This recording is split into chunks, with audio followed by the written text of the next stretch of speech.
ब्रह्म से शिव बाबा पधारे, बोलते ध्वनियों।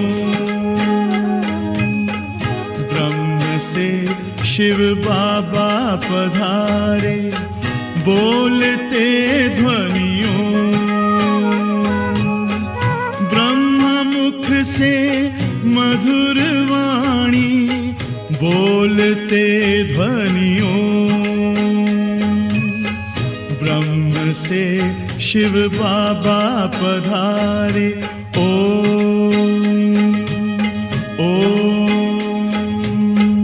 ओम शांति।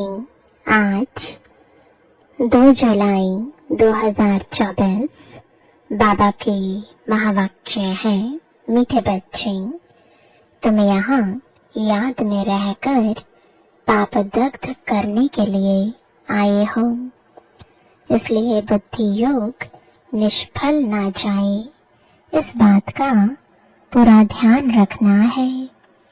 प्रश्न है, कौन सा सूक्ष्म विकार भी अंत में मुसीबत खड़ी कर देता है? उत्तर है, अगर सूक्ष्म में भी हबच यानी लालच का विकार है, कोई चीज हबच के कारण इकट्ठी करके अपने पास जमा करके रख दी, तो वही अंत में मुसीबत के रूप में याद आती है।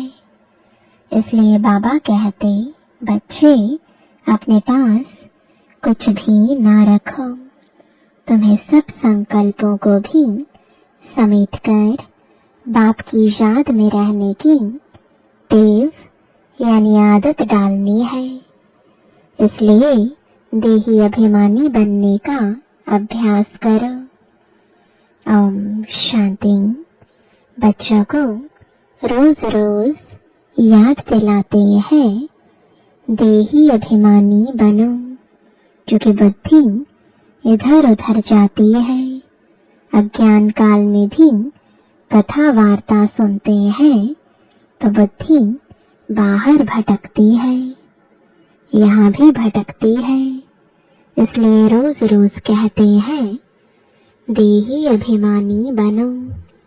वह तो कहेंगे, हम जो सुनाते हैं उस पर ध्यान दो, धारण करो।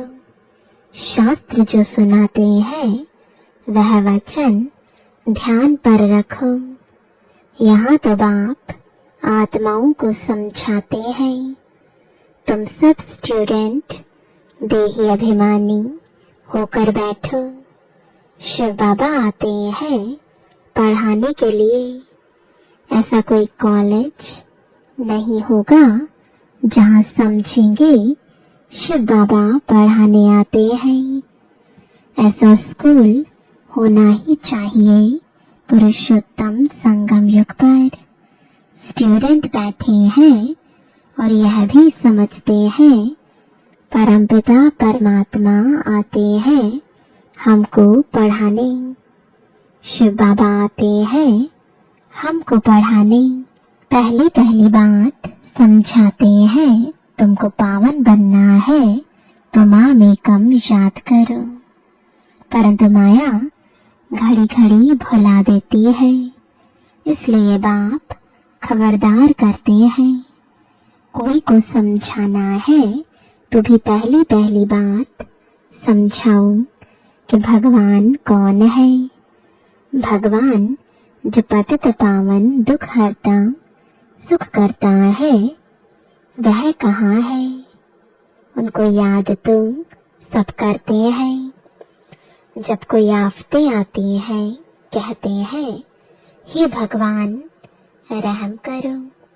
किसको बचाना होता है तो भी कहते हैं, हे भगवान, ओ गॉड, हमको दुख से लिबरेट करो।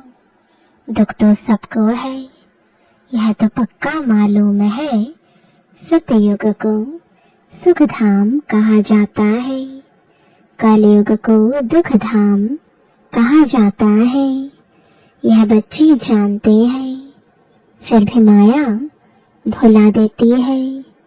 यह याद में बिठाने की रस्म भी ड्रामा में है, क्योंकि बहुत है जो सारा दिन याद नहीं करते हैं, 1 मिनट भी याद नहीं करते हैं, फिर याद दिलाने के लिए यहाँ बिठाते हैं, याद करने की युक्ति बतलाते हैं तो पक्का हो जाए। बाप की याद से ही हमको सतप्रधान बनना है। सतप्रधान बनने की बाप ने फर्स्ट क्लास रियल युक्ति बताई है। पतित पावन तो एक ही है, वह आकर युक्ति बताते हैं। यहाँ तुम बच्चे शांति में तब बैठते हो जबकि बाप के साथ योग है। अगर बुद्धि का योग यहाँ वहाँ गया तो शांत में नहीं है, गोया अशांत है। जितना समय यहाँ वहाँ बुद्धि योग गया वह निष्फल हुआ, क्योंकि पाप तो कटते नहीं। दुनिया यह नहीं जानती कि पाप कैसे कटते हैं, यह बड़ी महीन बातें हैं। बाप ने कहा है मेरी याद में बैठो, तो जब तक याद की तार जुटी हुई है उतना समय सफलता है। जरा भी बुद्धि इधर उधर गई तो वह टाइम वेस्ट हुआ, निष्फल हुआ। बाप का डायरेक्शन है ना कि बच्चे मुझे याद करो, अगर याद नहीं किया तो निष्फल हुआ।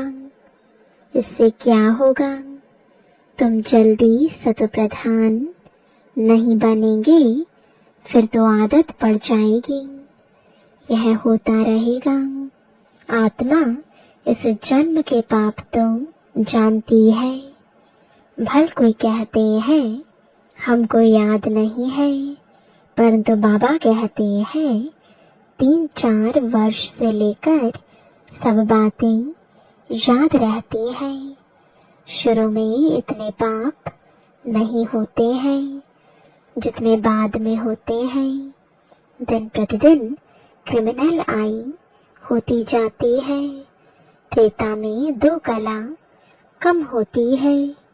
चंद्रमा की 2 कला कितने में कम होती है? धीरे धीरे कम होती जाती है।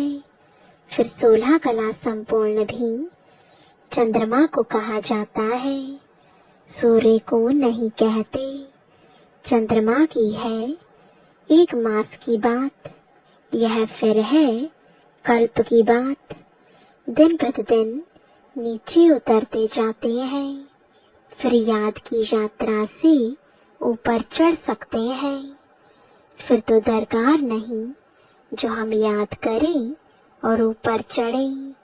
सतयुग के बाद फिर उतरना है। सतयुग में भी याद करें तो नीचे उतरे ही नहीं, ड्रामानुसार उतरना ही है, तो याद ही नहीं करते हैं। उतरना भी जरूर है। फिर याद करने का उपाय बाप ही बतलाते हैं, क्योंकि ऊपर जाना है। संगम पर ही आकर बाप सिखलाते हैं कि अब चढ़ती कला शुरू हुई है, हमको फिर अपने सुख धाम में जाना है। बाप कहते हैं अब सुख धाम में जाना है तो मुझे याद करो। याद से तुम्हारी आत्मा सतप्रधान बन जाएगी। तुम दुनिया से निराले हो। बैकुंठ दुनिया से बिल्कुल न्यारा है। बैकुंठ था, अब नहीं है। कल्प की आयु लंबी कर देने के कारण भूल गए हैं। अभी तुम बच्चों को तो बैकुंठ बहुत नजदीक दिखाई देता है। बाकी थोड़ा टाइम है। याद की यात्रा में ही कमी है, इसलिए समझते हैं अभी टाइम है। याद की यात्रा जितनी होनी चाहिए उतनी नहीं है। तुम पैगाम पहुंचाते हो ड्रामा के प्लान अनुसार। कोई को पैगाम नहीं देते हैं तो गोया सर्विस नहीं करते हैं। सारी दुनिया में पैगाम तो पहुंचाना है कि बाप कहते हैं माँ में कम याद करो। गीता पढ़ने वाले जानते हैं एक ही गीता शास्त्र है जिसमें यह महावाक्य है, परंतु उसमें श्री कृष्ण भगवान वाच लिख दिया है। तो याद किसको करें? भल शिव की भक्ति करते हैं, परंतु यथार्थ ज्ञान नहीं जो श्रीमत पर चले। इस समय तुमको मिलती है ईश्वरीय मत, इनके पहले थी मानव मत। दोनों में रात दिन का फर्क है। मानव मत कहती है ईश्वर सर्वव्यापी है, ईश्वर की मत कहती है नहीं। बाप कहते हैं मैं आया हूँ स्वर्ग की स्थापना करने, तो जरूर यह नर्क है। यह 5 विकार सब में प्रवेश है। विकारी दुनिया है, तब तो मैं आता हूँ निर्विकारी बनाने के लिए। जो ईश्वर के बच्चे बने उनके पास विकार तो हो नहीं सकते। रावण का चित्र 10 शीश वाला दिखाते हैं। कभी कोई कह ना सके कि रावण की सृष्टि निर्विकारी है। तुम जानते हो अभी रावण राज्य है। सभी में 5 विकार हैं। सतयुग में है राम राज्य, कोई भी विकार नहीं। इस समय मनुष्य कितने दुखी हैं, शरीर को कितने दुख लगते हैं। यह है दुख धाम। सुख धाम में तो शारीरिक दुख भी नहीं होते हैं। यहाँ तो कितनी हॉस्पिटल्स भरी हुई हैं। इनको स्वर्ग कहना भी बड़ी भूल है। तो समझकर औरों को समझाना है। वह पढ़ाई कोई को समझाने के लिए नहीं है। इम्तिहान पास किया और नौकरी पर चढ़ा। यहाँ तो तुमको सबको पैगाम देना है। सिर्फ एक बाप थोड़े ही देंगे। जो बहुत होशियार हैं उनको टीचर कहा जाता है। कम होशियार हैं तो उनको स्टूडेंट कहा जाता है। तुम्हें सबको पैगाम देना है। पूछना है भगवान को जानते हो? वह तो बाप है सबका। तो मूल बात है बाप का परिचय देना, क्योंकि कोई जानते नहीं है। ऊंचते ऊंच बाप है। सारे विश्व को पावन बनाने वाला है। सारा विश्व पावन था जिसमें भारत ही था, और कोई धर्म वाला कह ना सके कि हम नई दुनिया में आए हैं। वह तो समझते हैं हमारे से आगे कोई होकर गए हैं। क्राइस्ट भी जरूर कोई में आएगा। उनके आगे जरूर कोई थे। बाप बैठ समझाते हैं मैं इस ब्रह्मा तन में प्रवेश करता हूँ। यह भी कोई मानते नहीं कि ब्रह्मा के तन में आते हैं। अरे ब्रह्मा तो चाहिए जरूर, ब्राह्मण कहाँ से आएंगे? जरूर ब्रह्मा से ही तो आएंगे ना। अच्छा, ब्रह्मा का बाप कभी सुना? वह है ग्रेट ग्रेट ग्रैंडफादर। उनका साकार फादर कोई नहीं। ब्रह्मा का साकार बाप कौन? कोई बतला ना सके। ब्रह्मा तो गाया हुआ है, प्रजापिता भी है, जिसे निराकार शिव बाबा कहते हैं, उनका बाप बताओ। फिर साकार प्रजापिता ब्रह्मा का बाप बताओ। शिव बाबा तो एडॉप्ट किया हुआ नहीं है, यह एडॉप्ट किया हुआ है। कहेंगे इनको शिव बाबा ने एडॉप्ट किया, विष्णु को शिव बाबा ने एडॉप्ट किया है, ऐसा नहीं कहेंगे। यह तो तुम जानते हो, ब्रह्मा सो विष्णु बनते हैं, एडॉप्ट तो हुआ नहीं। शंकर के लिए भी बताया है, उनका कोई पार्ट है नहीं। ब्रह्मा सो विष्णु, विष्णु सो ब्रह्मा, यह 84 का चक्र है। शंकर फिर कहाँ से आया, उनकी रचना कहाँ है? बाप की तो रचना है, वह सब आत्माओं का बाप है, और ब्रह्मा की रचना है सब मनुष्य। शंकर की रचना कहाँ है? शंकर से कोई मनुष्य दुनिया नहीं रची जाती। बाप आकर यह सब बातें समझाते हैं, फिर भी बच्चे घड़ी घड़ी भूल जाते हैं। हर एक की बुद्धि नंबरवार है ना, जितनी बुद्धि उतनी टीचर की पढ़ाई धारण कर सकते हैं। यह है बेहद की पढ़ाई, पढ़ाई के अनुसार ही नंबरवार पद पाते हैं। भल पढ़ाई एक ही है, मनुष्य से देवता बनने की, परंतु डायनेस्टी बनती है ना। यह भी बुद्धि में आना चाहिए कि हम कौन सा पद पाएंगे। राजा बनना तो मेहनत का काम है, राजाओं के पास दास दासियां भी चाहिए। दास दासियां कौन बनते हैं, यह भी तुम समझ सकते हो। नंबरवार पुरुषार्थ अनुसार हर एक को दासियां मिलती होंगी, तो ऐसा नहीं पढ़ना चाहिए जो जन्म जन्मांतर दास दासी बने। पुरुषार्थ करना है ऊंच बनने का, तो सच्ची शांति बाप की याद में है। जरा भी बुद्धि इधर उधर गई तो टाइम वेस्ट होगा, कमाई कम होगी, सत प्रधान बन नहीं सकेंगे।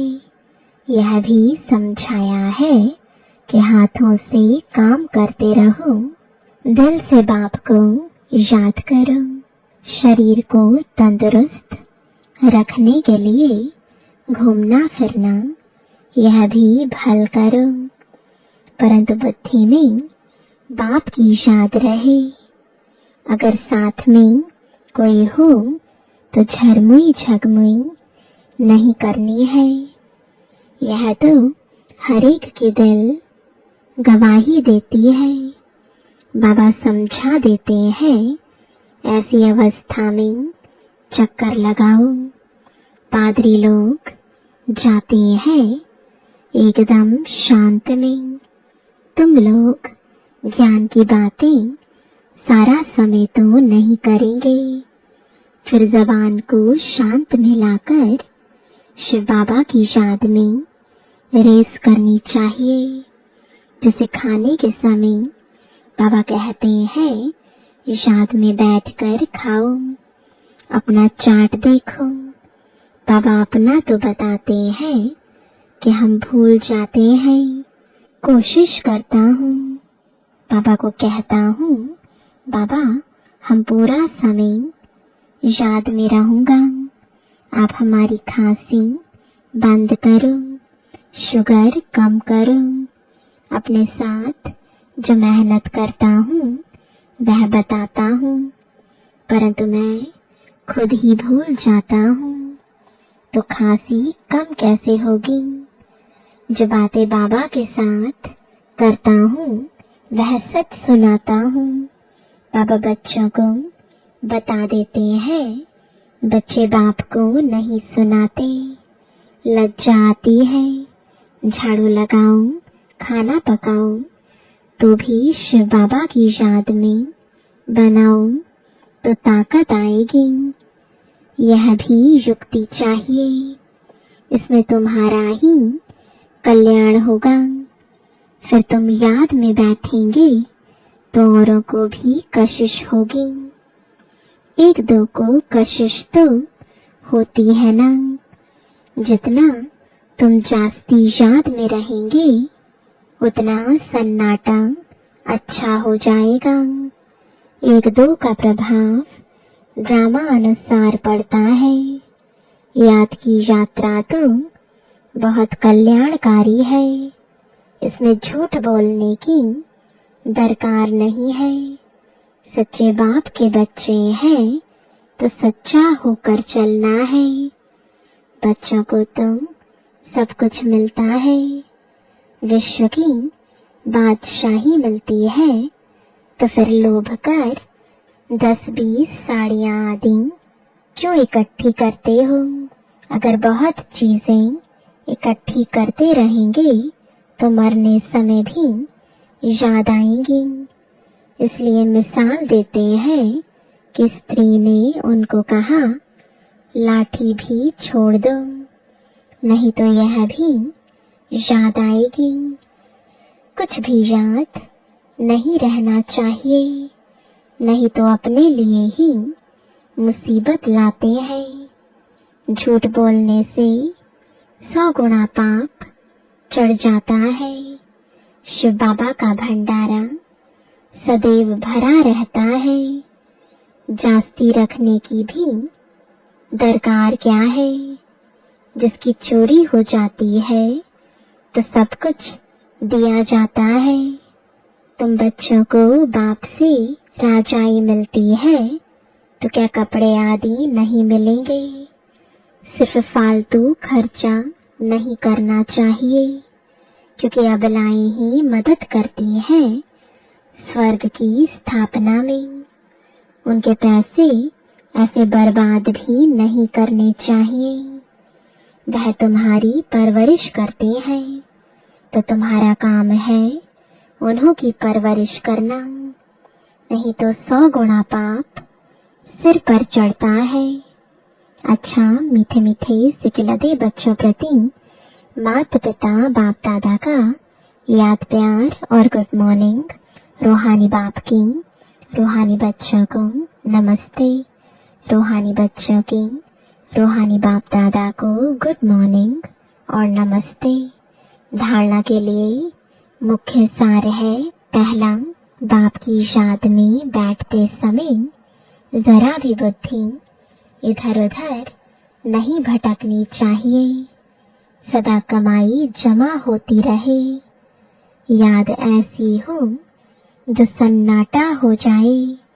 दूसरा, शरीर को तंदुरुस्त रखने के लिए घूमने फिरने जाते हो तो आपस में झरमुई झगमुई यानी परचंतन नहीं करना है। जबान को शांत में रख बाप को याद करने की रेस करनी है। भोजन भी बाप की याद में खाना है। वरदान है, निश्चय बुद्धि बन कमजोर संकल्पों की चाल को समाप्त करने वाले सफलता संपन्न भव। अभी तक मेजॉरिटी बच्चे कमजोर संकल्पों को स्वयं ही इमर्ज करते हैं। सोचते हैं पता नहीं होगा या नहीं होगा, क्या होगा। यह कमजोर संकल्प ही दीवार बन जाते हैं और सफलता उस दीवार के अंदर छिप जाती है। माया कमजोर संकल्पों की जाल बिछा देती है, उसी जाल में फंस जाते हैं। इसलिए मैं निश्चय बुद्धि विजयी हूँ। सफलता मेरा जन्म सिद्ध अधिकार है। इस स्मृति से कमजोर संकल्पों को समाप्त करो। स्लोगन है, तीसरा, ज्वालामुखी नेत्र खुला रहे तो माया शक्तिहीन बन जाएगी। ओम।